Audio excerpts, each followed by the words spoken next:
Welcome to Family Art Lab. Today I'm going to walk you through our Valentine's paint-along. We will be painting bold and colorful hearts based on the artist Jim Dine. Jim Dine loves hearts. He loves them. He's an American pop artist. That means he makes art that have shapes like the heart that are popular and easy to understand. He's not just painting about love though. He uses the heart to express all his feelings: excitement, confusion, love, and even sadness. Look at that black heart. He changes the heart's meanings through his shapes, colors, and even textures. Now, when you look at his art, what do you feel? Now think about what you want to say with your hearts. Start by unpacking your box. Most of what you need is there.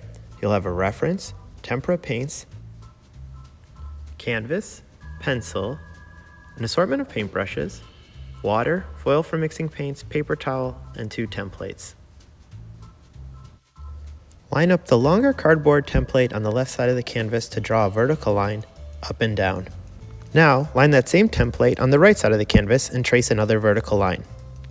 Use your smaller template and line it up on the top of the canvas and draw a line across. Now line it up on the bottom and draw another line. You should end up with 9 boxes.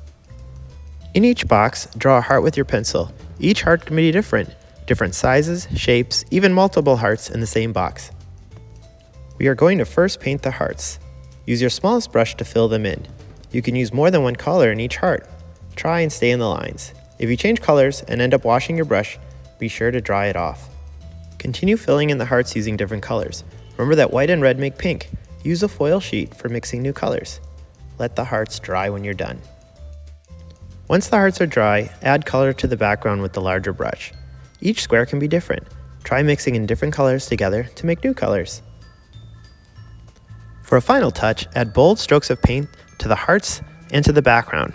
I tried using different colors than the colors that originally appear so that the hearts and squares pop. You've now created the most perfectly beautiful Valentine. Thank you for joining us at Family Art Lab at home, and we hope to see you again.